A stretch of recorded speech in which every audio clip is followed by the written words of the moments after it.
Wild Space, everybody. Today I am talking about my time at the Zulus Limited PQ that happened last week while many players were over in Paris.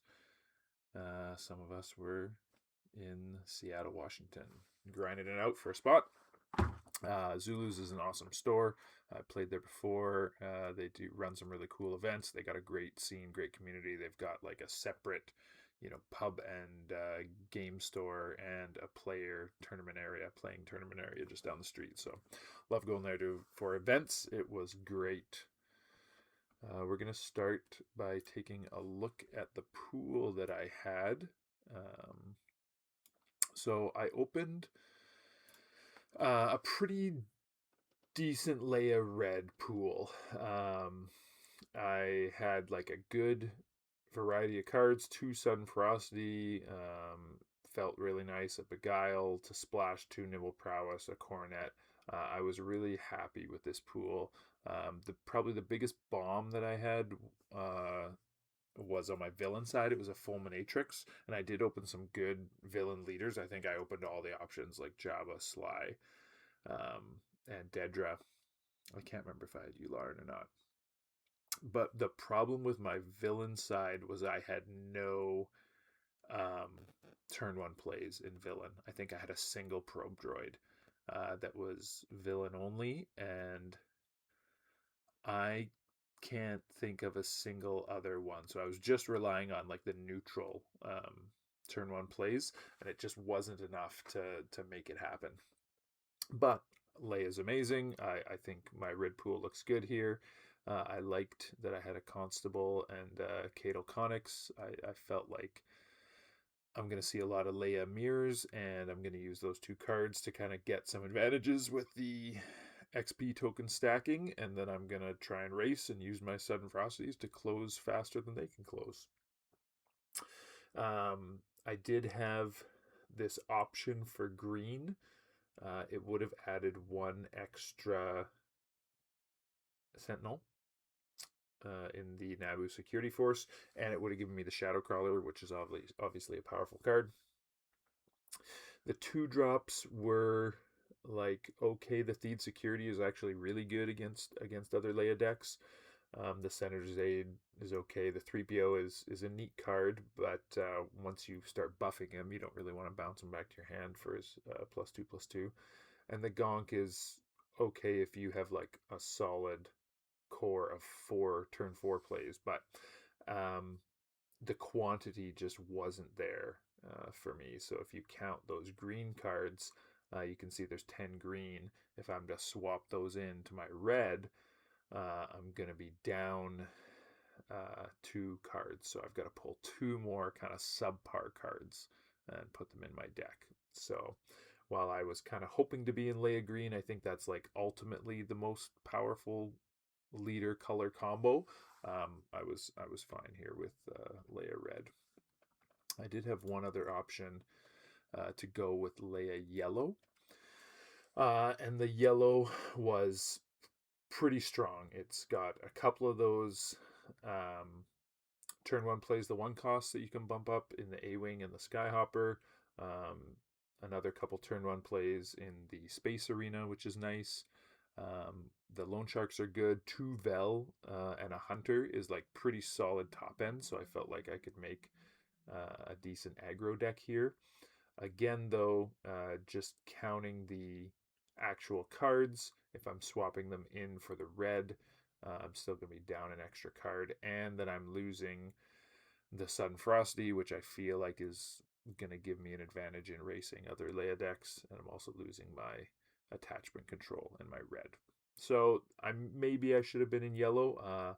That's debatable. We'll talk about it a little bit more as I get into the matchups here.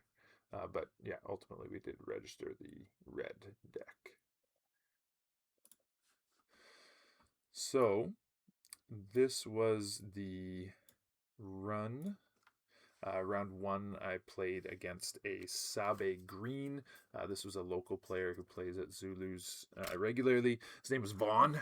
His melee name was Grand Admiral Vaughn, which I thought was a nice little pun, play on words there. And he was a younger guy. I think he was in his teens, and it was great to see younger players out. Um, he had Sabe Green, which was a pretty strong deck, and he was a good player. I think Leia just has that ability to gain board control with her ability to pump units up and just be kind of overstated. And so the first game was very close. He was aggroing me down. I was kind of gaining board control. And then I was eventually able to make like a big swing with 3 or 4 units once I had gained control of the board. And he had, I think, something in space that was still chipping away. And in the end, he was kind of one action short of killing me. I was able to get in a big Leia swing before he could do his last bit of damage. I think in that game I played both my nimble prowess on Sabe kind of 2 turns in a row to keep her locked down, so that helped a lot too. And then in game 2, I was able to kind of trade on the ground early. He was playing in space. So on turn 5, I got a Hounds to come in ready and hit the base for 5. And then Leia flipped with, I think, maybe double Sudden Ferocity or single. I can't remember. One of the two. And so I was able to close that game really quickly. So that was a good start for me. But yeah, Vaughn was a very, very good player, and I think his pool just got like a little bit outmatched there. So hope to see him around at more events. Next, we had Noah. Noah is someone who I've played against before. I've seen him before. I think he's been up to Canada, Vancouver for some of our PQs. So it's good to see him again. He actually started with Dedra, Dedra Yellow, as his like first deck, and I thought, okay, if he's playing Dedra, he's going to be aggressive. I had a Constable in my opening hand, and I was like, okay, I'm just going to sit on this for when he flips, in case he flips into a Ferocity. And so I was able, on the Dedra flip turn, to kind of dirtle a little bit with Leia's ability and some attacks with some of my smaller units, and he did flip Dedra into Ferocity, and I could get it with the Constable, and that kind of was the turning point for that. From then on, I kind of went and controlled this board. And so then all of a sudden he goes to sideboard and he goes, this will take a little bit. And he brings out Leia Yellow as his second deck. And he mentioned something like, I didn't know if I could get, 3 Leia Grandy matches in, so I wanted to start one early with Dedra. I guess it worked for him in the first round. He'd won an aggro game with Dedra and then sideboarded into Leia.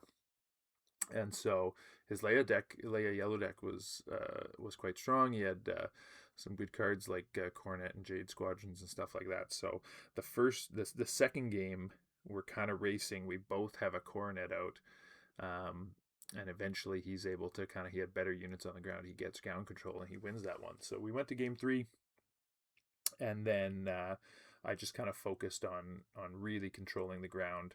And I had resourced Sudden Ferocity so I could flip Leia, make sure she was safe from being taken out by kind of trading in my other units, and then just let her kind of carry the game. So that was round 2.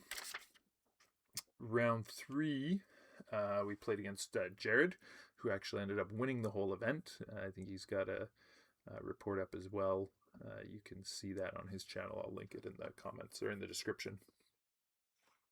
And game 1, I was a little worried about Jabba because I know that at 2-0, a good Jabba pool probably has a lot of Sentinels, and so I was a little worried about my ability to close games out with my deck, especially if he's got that top end, because if you saw the deck list before, I don't really have anything on the top end. I didn't get the Republic Warwalker or anything like that. The one Jade Squadron, I guess it would be my top end. So he starts with no turn 1 play, and I was like, oh, okay, well, that's good. And then he also misses his 4 resource play, and I was like, okay, well, I gotta, I've got a ship in space. I got two guys on the ground. I can't remember. This is going great. I'm going to be able to close this one out, no problem. And then on turn 5, he flips Jabba into a FN Trooper Corps. And I know from playing Jabba and playing against Jabba, the one way they can really come back is getting off, multiple Jabba triggers. And for whatever reason, I I know that I should just be killing Jabba immediately. And I wanted to push, I didn't want to deal that 8 damage into Jabba. I don't think I could do it all that turn. I don't think I had quite enough stats out. So I couldn't kill Jabba that turn. So I pushed some to base, and I thought, you know what? I'm going to put some into this FN Trooper so that it doesn't survive when it attacks me and deny him his Jabba trigger. Completely spacing out on the fact that if I attack into him and he survives, he's going to get his Jabba trigger. So he killed my spaceship that was uncontested up there, and then he kind of took over the game from there. So I still had a chance to kind of close with, I flipped a Leia into a Cinta and got that damage in, and the next turn attached a Sudden Ferocity. But then he played a Cantwell and locked it down. And I just couldn't, I had no way to deal with the Cantwell. My Jade Squadron wasn't big enough without the buff from Leia, and Beguile doesn't deal with 7-cost units. So I just, I ended up losing that one. And probably that's my play mistake. I think that definitely should be a win, especially when they skip 2 turns. So that one ended up costing me, actually, because then in the game 2, we were very close again. I got him to 28, and for like 3 turns in a row, he just like had the answer, stay alive, had the answer, stay alive, had the answer. And we got down, and I drew my last card, and I drew one more, and it did 3 damage to my base. And then that 3 damage was what let him finish me off with a guy in one swing. Otherwise, if I don't take that 3 damage, he doesn't have enough to kill me. And then at that time, I had enough threats out that I could finally finish him off. So it's ultra close game there. So that one, I was like, okay, no big deal. It happens. We'll keep going.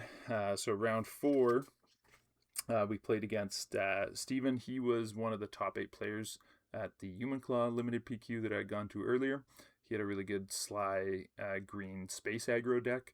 The first game, we both kind of faltered a little bit off the start. We didn't have ideal turn 1s or 2s. But eventually he's chipping away in space, and I'm starting to develop on the ground. And he just went really wide and had some nice control tools with the... I can't remember the 2-cost yellow villain official card. Tap a unit for every official, so that tapped Leia down 1 turn, and he used Sly to kind of clean up my ground a little bit while his spaceships just kept pushing damage in space. So he was able to take game 1. Game 2, he's kind of set up to do the same thing. He's got a really wide space arena, but this lets me get off turn 5 Hounds untapped, so I can go to base for 5 there, and then I flip Leia the next turn into double Sudden Ferocity, so I can hit for 11, and then threaten the last 11 to close the game out. And on the turn that I flipped Leia and swung and claimed, he played Corporate Warmongering on his giant space fleet, and ended up 1 damage short of killing me. So that was a crazy close game, and as he mentioned, he had... to try and make sure he was going to win the race. I think he had to wait and see what I was going to do. He had attacked with a spy before playing Corporate Warmongering, so that 1 damage could have made the difference. So very close game. And then in game 3, I used the yellow that I had, so I sideboarded out all the red. I used the yellow because I had more space, and I wanted to kind of contest and control, and I wanted the loan sharks for controlling all the spies that he was generating, because they were hard to keep up with. And that worked really good. I'd turn 1, the 2/4 in space, put an experience on it the next turn, value traded, was able to take out another ship and just keep them down there, and then the loan sharks came through, killed spies. And once I got Sly off the board, I had Leia. He didn't really have much, so then he kind of scooped it up there. So the yellow came in quite clutch against the space aggro. So I was happy that I was able to pivot to that, because I don't think the untapped hounds into double Sudden Ferocity line was going to work a second time if I could get it off. So round 5, we played Leia Green. This was Kevin. He was also in the top 8 in Human Claw as well, the other limited PQ in the area. He had a very good deck. We had two kind of non-games. The first game, I had a really awkward start, and so on my 3 resource turn, the only thing I could do was to attach a Sudden Frosty to my 2-drop, and he played the or no, that was my 4 resource turn. I had pumped it with an experience and then put a Sudden Frosty on it because I had no 4-drops in my hand, or no smaller cards either. It was just a kind of that draw. And he played the Covert Operative and captured it. So I was like, okay, well, that's the game. Let's go to game 2. And then in game 2, he kind of faltered a bit, and he had no turn 1 play into turn 2 knowledge and defense to draw a card. Like, he didn't even kill my guy. He just made it smaller and drew a card. And so that was kind of a non-game the other way. So then game 3, we got actually a really even game that was back and forth, lots of trading, lots of trying to control the ground. And in the late game, he had kind of taken over the ground, and he had a monster, Mina Bonteri, who had like multiple attachments and multiple experience. And I was able to play a Calyx to kind of take her off the board because she had taken more than 4 damage. And then I had a Coronet in space. And so I was kind of winning space. He was still winning on the ground, and it came down to time got called, final turn, and I mathed it out that he had 2 attackers on the ground. If they both connected, I was going to die. But I had a Nimble Prowess in my hand. I could attach it to Calyx and exhaust the other one. So he swung, I exhausted the other one. So now he can't kill me. And I'm looking at the math. I've got a Sudden Ferocity, and I can buff my Coronet, who I think already had the +2/+2 attachment on it. Anyway, I could do exactly the 10 damage I needed to kill him for lethal. And so he played a Knowledge Defense to draw. He was trying to draw, something to stop me. But eventually I got there. So that was nice to get that one, to get to the winning in, where I played a Yularen red. And I was a little worried about this matchup because I know Yularen can go fast, and I don't really have any Sentinels. I have the 1 6-cost plot Sentinel. I know I can trade and kind of win the value game, but if he's got Spy Generation, then it's tough there as well. And so he, obviously being at 4-1, his deck was good. He was strong deck. I think he had a Dedra in there. I think he got me with a. Did he have the First Light? No, it might have been Jared that had the First Light. So anyway, yeah, Jim kind of outraced me in the first one, and I think I might have been better off switching to yellow again to kind of try and control him a little bit better with the ambush from the Loan Sharks. But I stuck with red because I was able to knock off a Sudden Frosty in the first game and prevent a lot of damage with my Outer Rim Constable. And I know that I'd seen 2 of the armor, the green armor, 2/3. So I wanted my attachment destruction from the red. And I thought, well, maybe there's a line where I can, double Sudden Frosty and race him or something like that. And so I tried to set up to kind of control early and then switch to racing and kind of kill him over 2 turns. And I had the math to do it.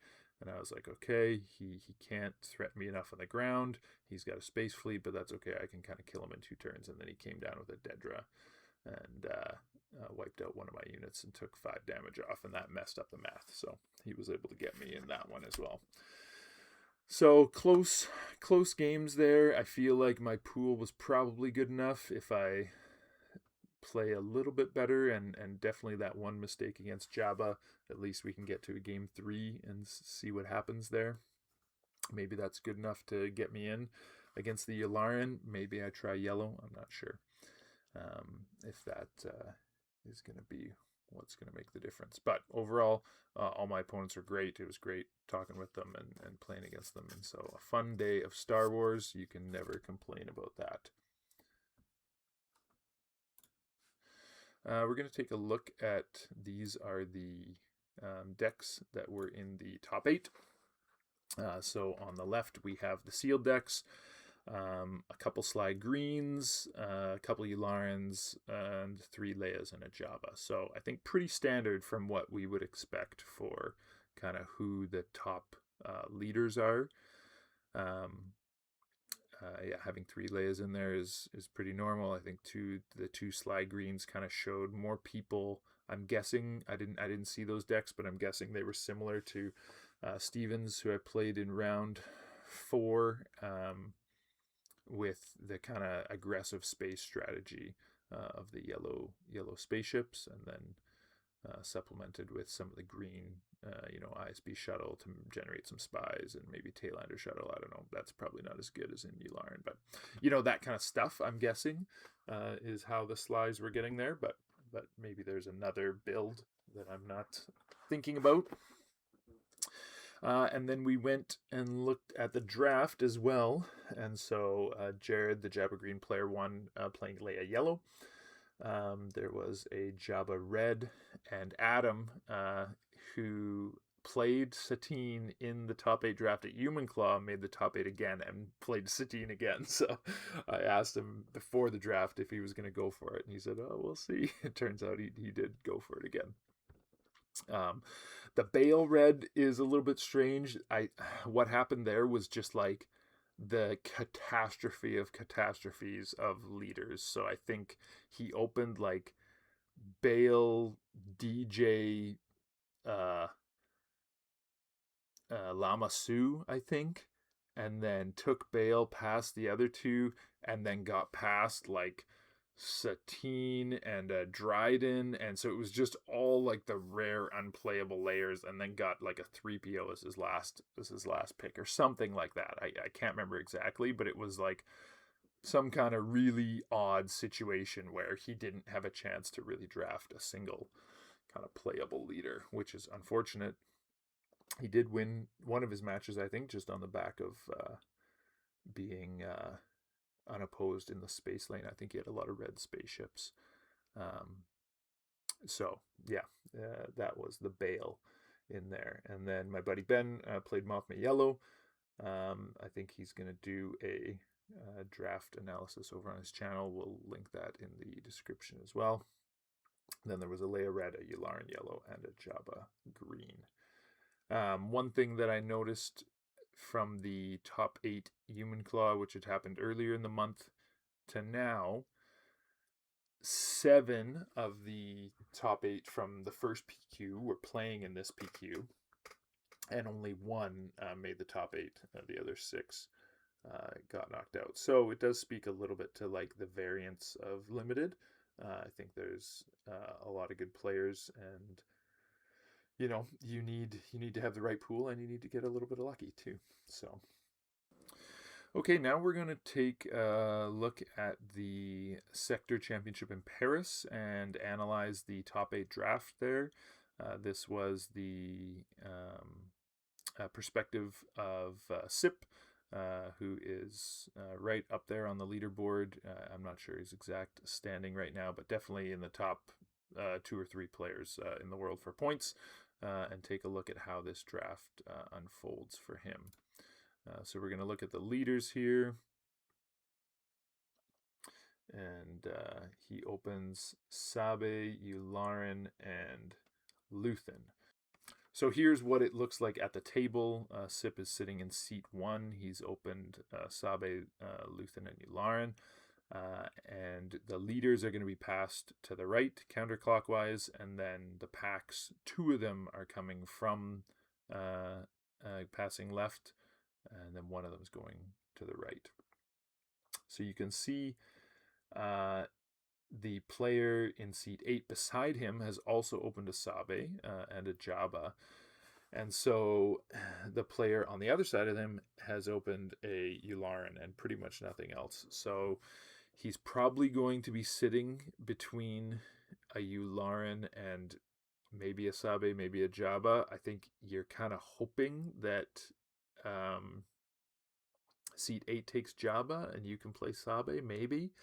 The risk is if he doesn't and you take Sabe and he does too, you're going to get cut, like double cut, meaning he's your strong side neighbor. the packs pass through him 2 of the 3 times. So he's going to be able to, you're not going to get the cards that you want out of Yellow Hero, essentially. And the way that the competitive drafts work is that everybody's picking a leader at the same time. So you're going to see in the video when we play it, it's going to go 3, 2, 1, and everybody touches one. So you can't really wait and see. He's safer playing Ularn, even though it isn't ideal, with his weak side neighbor having the same leader, because the packs are going to go through him to the other Ularn, so he'll be able to take most of the green villainy, the strong cards, away from his neighbor. So it's not a great spot to be in, but you kind of make the best for it, and Ularn is the pick that he's gonna. I mean, spoilers, he's gonna take it, but I think it's the best pick there. Seat 2, you're kind of in a tough spot. Ularn's really your only playable leader, so you're gonna have to take it and hope for the best. Then we get to seat 3, which starts the Leia corner of the draft, and seat 3 is in the best position to take Leia because he is on the strong side. So all the packs, or 2 of the 3 packs, are going to be coming through him to the other Leias if those players take them. So he'll be able to cut the best cards for Blue Hero. Seat 4 is in a little bit of a tough spot because you open a Leia and you kind of always want to play Leia if you can, but he's got a layer on either side of them, so that means he's getting cut both ways from the Blue Hero. This means he could either keep Leia and pick a color that he's hoping neither of them are playing, and then just take the scraps from Blue Hero and try and get most of that other color. Or he could settle into something like Dedra, assuming he's going to have heroism players drafting on either side of him, that he's going to have access to the villain options. So it's really tough to not pick Leia if you open her. But in this particular seat, Dedra might be the better call here. I'm not sure. Seat 5, they're blessed with all the options. You got 3 very strong leaders. The problem with picking Leia is that if both of your strong side neighbors have Leia, 2 of your 3 packs are going to get ripped apart from all the blue heroism. So maybe you go Sly or Jabba in this spot.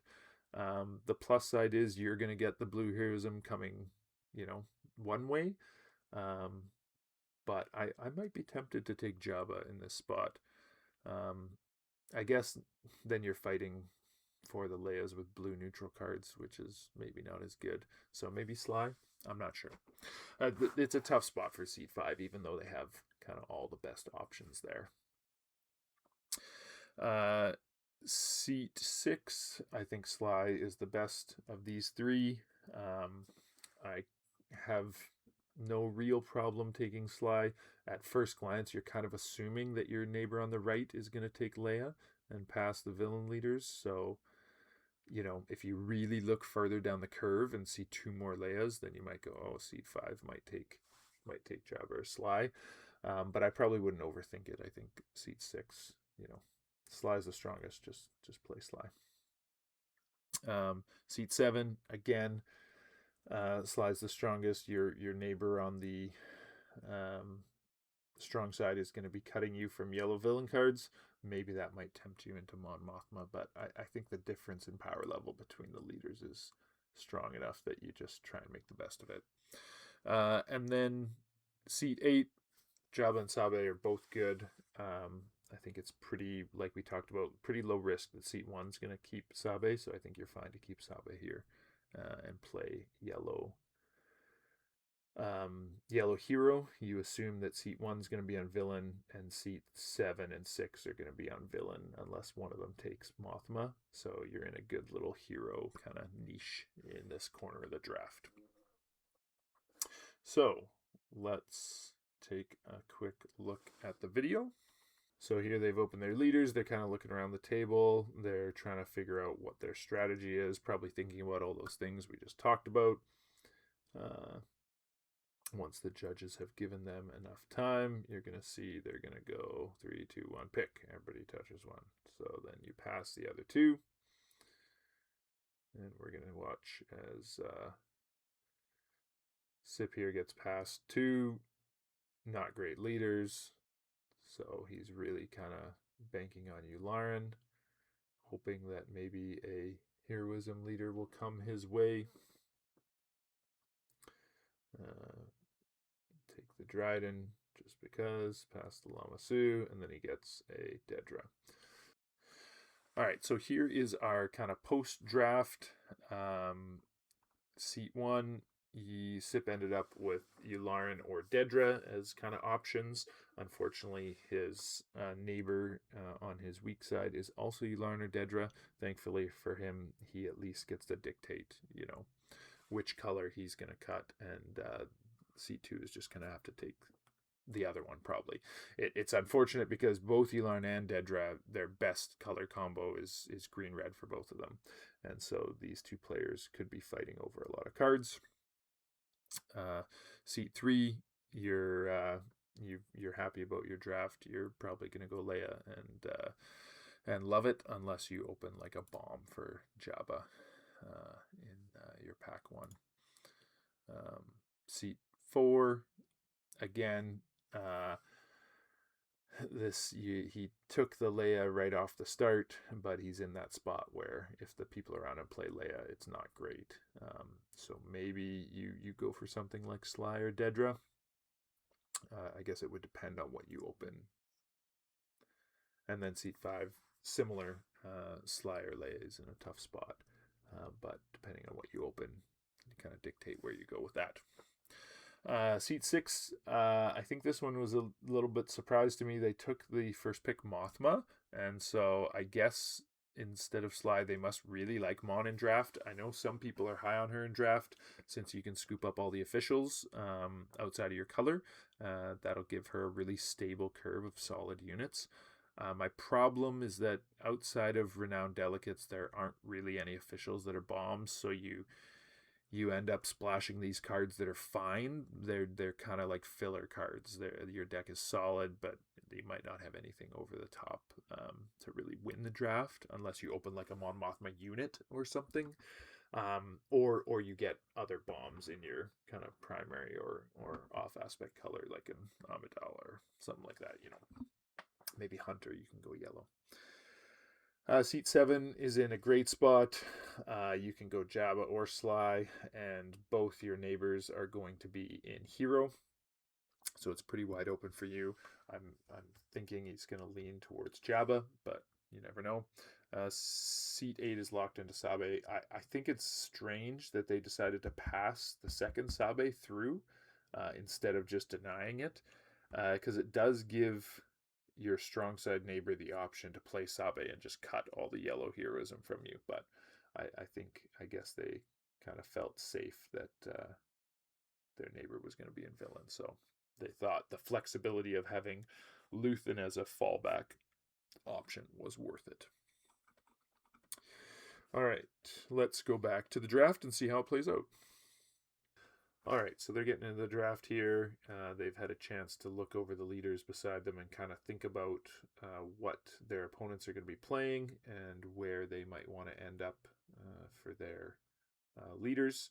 Obviously, it's going to depend partly on what they open up here. And with these more competitive drafts, it's more formal, so things are going to be timed.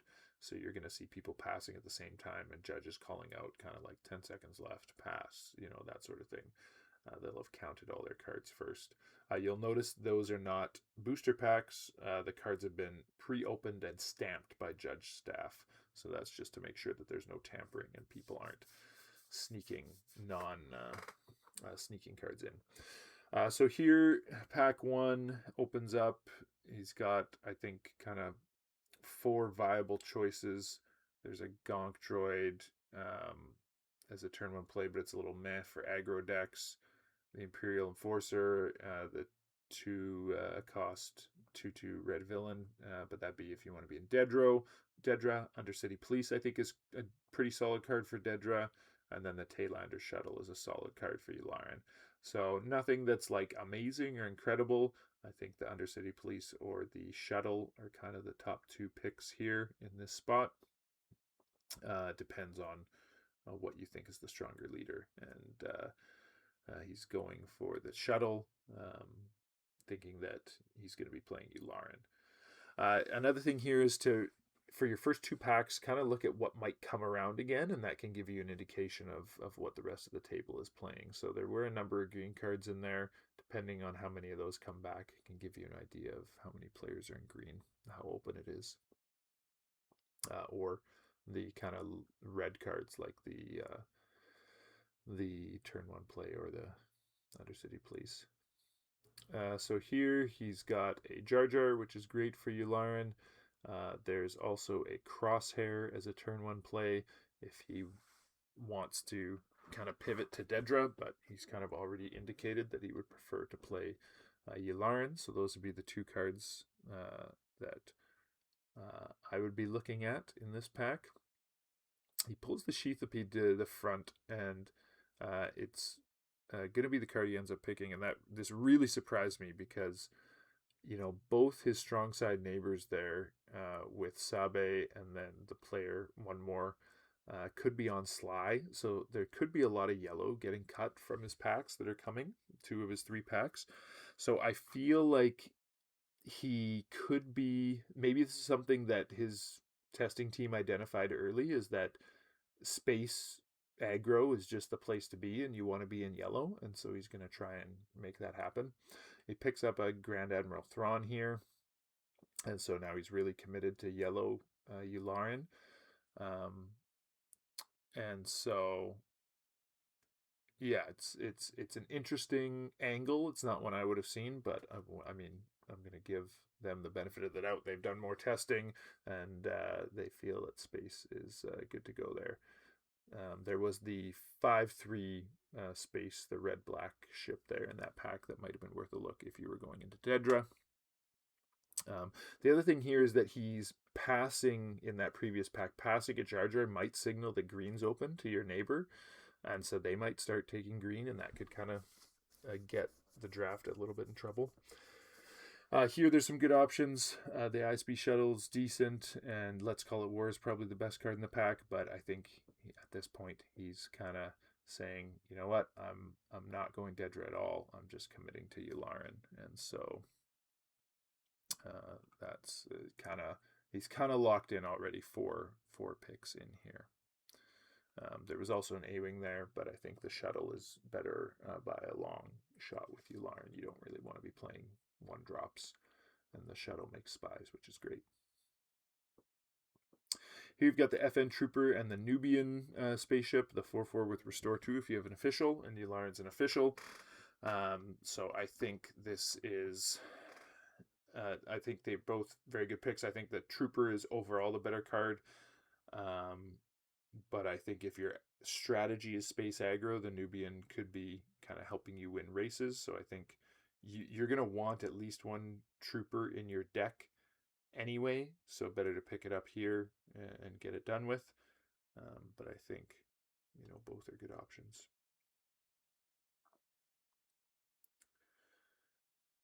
And then now he's going to open a pack. The 2/2 yellow spaceship is an option. The Trade Federation Delegates, which makes 2 spies, a 5 cost would be an option. It's also a Ferrix Uprising, the 4 cost, deal damage equal to twice the number of units, so that could be an interesting removal card. But he's going to take the turn 1 play here. As an aggro deck in Yularen, you kind of want to make sure that you've got that critical mass of turn 1 plays, because you can't afford to miss out on that. Otherwise, your whole strategy is going to be in trouble. And here he's got a choice between an Eliacane or a... can't remember what the name of the card, but it's the 3 cost disclose double green to capture a non-leader unit. So a really good removal card, especially if he's going to be in space to capture some of his opponent's ground stuff. But Eliacane is just such a strong statted unit, and it can also mess with players' plot effects, which you kind of expect every deck to have, you know, a few plot cards. Here we've got Probe Droid or Grindin. Obviously, as an aggro deck, you want the Probe Droid, you want the 3 attack. Grindin's a nice card to have, but you're not taking it over a Probe Droid in this spot.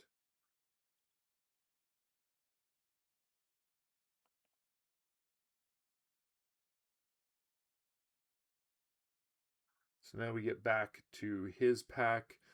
The two Gonk droids did come around, so maybe that tells you that green is a little bit open. There was also I think there was one other green card in that pack, but I can't remember what it is. And so now you're just kind of picking up scraps. Maybe you're hate drafting a little bit if you think any of those cards are going to be impactful for your opponents, because you're probably not playing the cards that you're taking at the end here, unless you get really lucky. The Political Bully is a nice pickup. That's definitely a playable card. So he's happy to see that, especially since Yularen is an official, so that's an easy way to keep that online, even though most of his pickups are space. So yeah, ISB Agent probably not making the deck, but those two cards aren't worth hate drafting anyway. Again, just a bunch of rubbish here coming around in the end.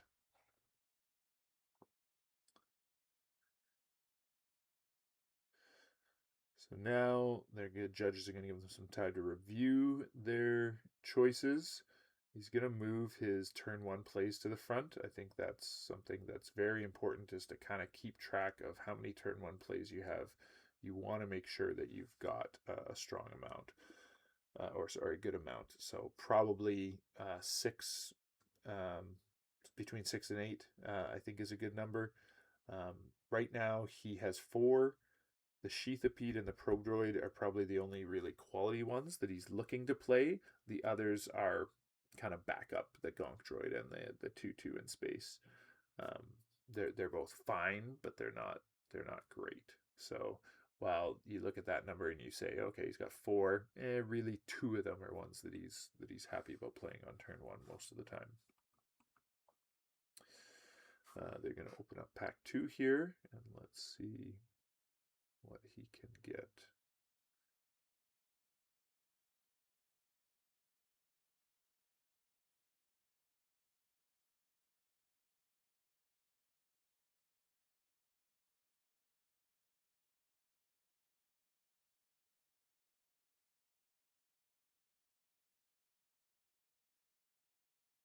So he's got a Jar Jar, he's got an ISB shuttle, he's got a Nubian. I think those are all solid for him. But then there's also a Beguile in there. And in an environment with very little removal, I think even off aspect, which it won't be for him because he's playing yellow, even off aspect, the Beguile would be quite strong. On aspect, it's very, very good. So now this is a pack where you can look at the green cards in it and think, okay, Jar Jar, ISB Shuttle, Nubian Star Skiff, based on the Gonk droids coming all the way around, probably one of these 3 is going to wheel back to me, and you can hope to kind of end up with one of those after picking up your Beguile here.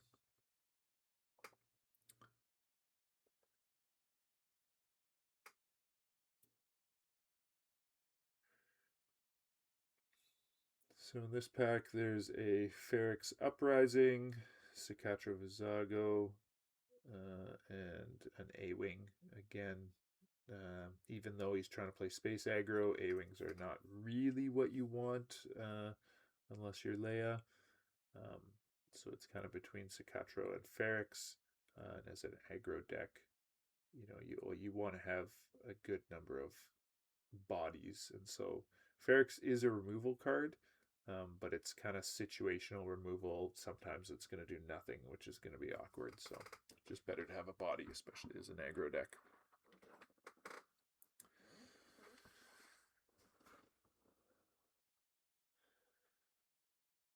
Here he's got an Elia and an FN. Also, it looks like an ISB shuttle at the back of that pack is in consideration. But the stats on both the Elia and the FN, I think, are just a lot better overall. Elia is just really tough for a lot of decks to remove with her 6 hit points, 6 toughness. And so she can get in there for 4 quite often. And then also, yeah, it's a bonus of disrupting your opponent's plot cards. I would see the FN being an equally valid choice there as well. They're both quite good.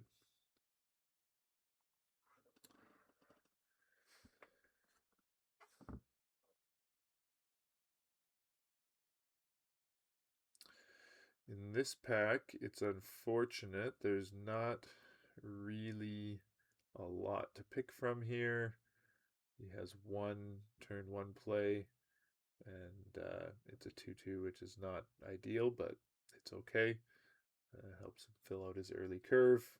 Nothing really else interesting, so kind of an easy pick there, even though it's not something he's excited about.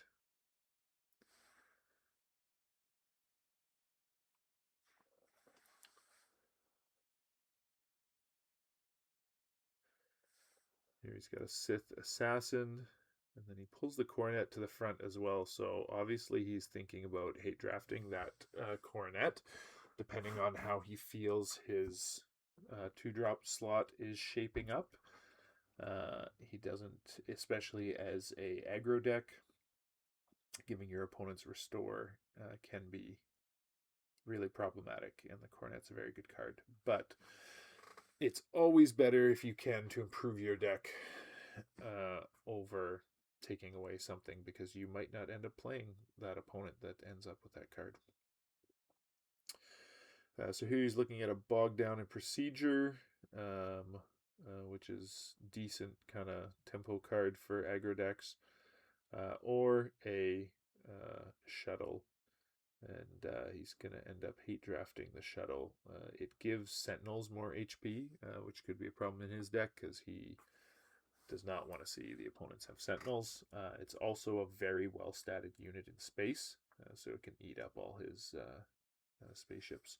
So the rationale there, I think, is Bogged Down is like a situational card that he might want one of in the deck, but he doesn't want to see the Shuttle.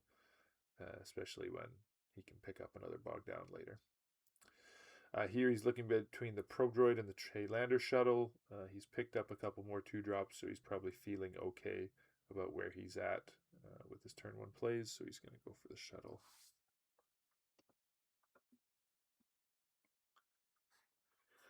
Now you can see another pack without any green in it, so this is where it kind of hurts having someone potentially playing the same color on beside you. Is the green is getting scooped out of these packs by his neighbor, who could be on Yularen or maybe Dedra green. So he's going to hate draft the Hunter there because there's really nothing for him to take. Here an ISB Shuttle gets through, so that's a nice pickup.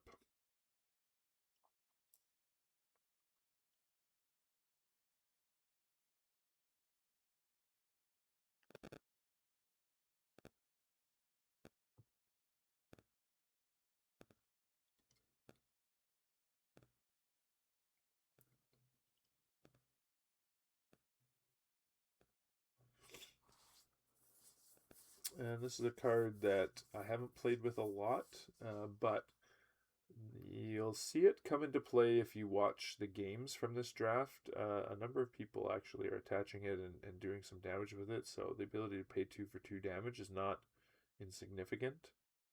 So maybe a card that I need to explore more. An Ando Commission with only 4 cards left in the pack is interesting to me. I would think that that card would be a little more prioritized than a bottom 4 pick in a pack, but just because any Sentinel can be helpful in winning those damage races. And now again, just taking stuff away from people and whatever else you can find. So we're going to do another pack review here. Again, checking turn 1 plays, wants to see, and also turn 2 plays, just to make sure he's got a critical mass, kind of discarding any cards that he's not going to play at all, and kind of counting his playables to see where he's at and see how his deck is shaping up. I think he had picked up 2 more good turn 1 plays, so now he's at 4 good turn 1 plays and 7 or 8 overall. which is a decent spot to be. I would expect maybe to see one or two more at most picked up if they're quality ones. Otherwise, they're going to get passed over. The 2-mana 3/3, or the 2 resource 3/3 is the one that he's probably really looking for.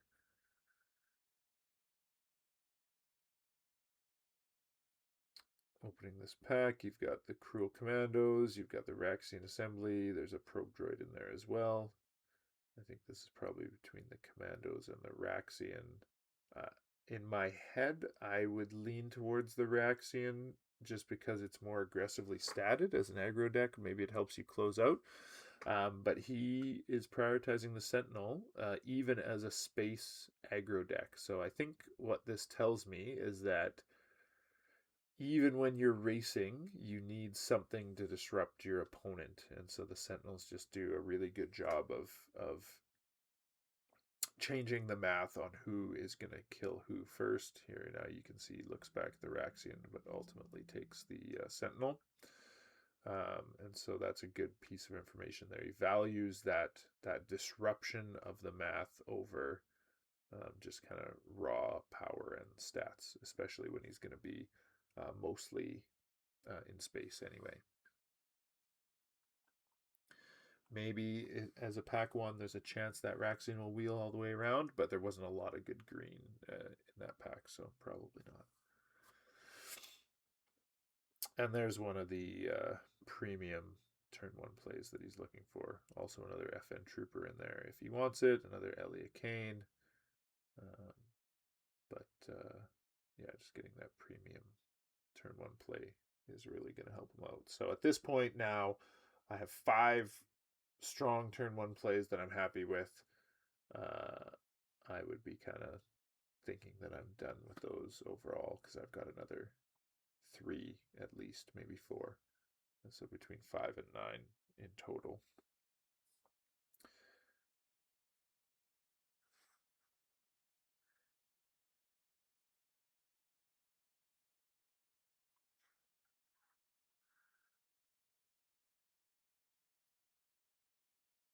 I believe that's his 3rd Taylander shuttle. There's nothing really else in this pack to pick up. He could take the Astromech on the ground, but he's kind of demonstrated that he wants to be in space and kind of using that as where he's going to put in his most damage, and especially as Yularen, the shuttle can generate those spies, so that's quite helpful as well. So not much of a choice there. And unfortunately, this is the pack that's going to come back with some cards, but there's really nothing in it that he's interested in, even having a chance to wheel.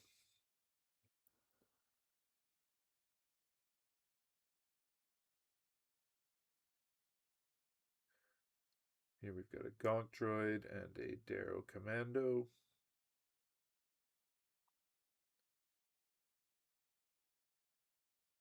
I think there's a Bog Down in Procedure in there. Oh, maybe not.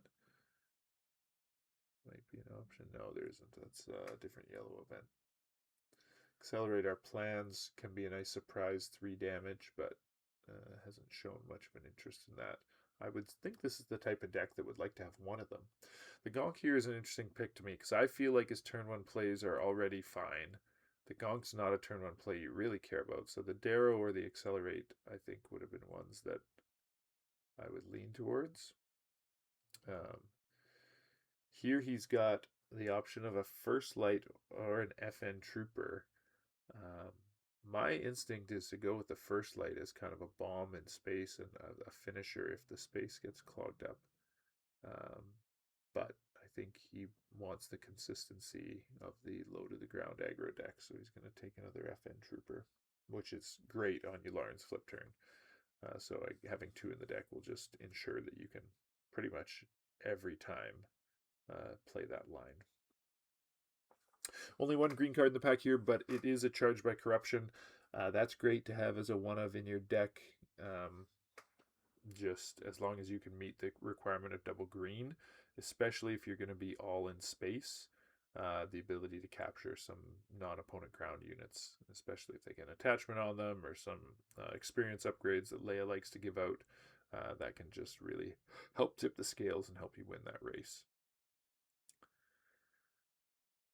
Again, not much in this pack, but it is a very good card for his deck. Corporate Warmongering. He's going to be going wide, and that can be like a finisher where you're getting an extra, 6, 7, 8 damage per turn, or on the turn you play it, maybe, if you have enough space units to kind of really help you close out a game from a spot where your opponent would not think that you would have lethal yet.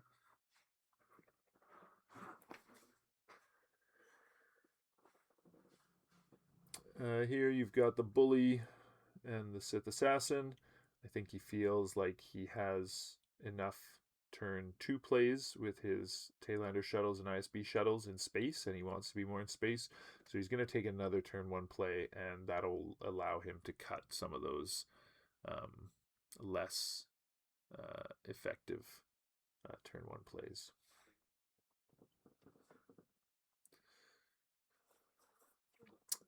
Here we've got, I believe this is pack that he opened. Nothing really came back around. The Sneaking Suspicion is fine. The Krennic at 9 resources is something you're never going to get to as a Yularen deck. You've either won the game or you're dead by that point. Here he's got a choice between Thunderous Applause and a Ferrix Uprising. This was interesting to me how much... I guess the lack of value put on Ferrix Uprising. He is playing a go wide deck. It could potentially, clear off some of those 6/6 Space Sentinels that Leia's going to slam down. So I would have thought that the Ferrix would have a higher value there, but again, I'm sure their team has done a ton of testing and found that it just isn't going to be worth it, and there's too many times when it's a dead card. So. All right, so there is, he's going to pick up another couple cards here that don't really matter. But let's take a look at the deck that he ended up drafting overall.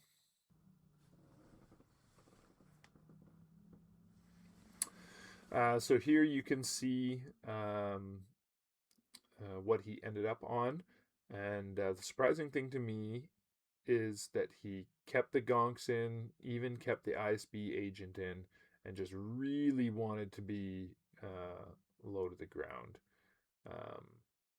Maybe I don't know exactly what was cut. I can't see any cards that he drafted. Maybe he just needed them as playables, as card slots, I guess.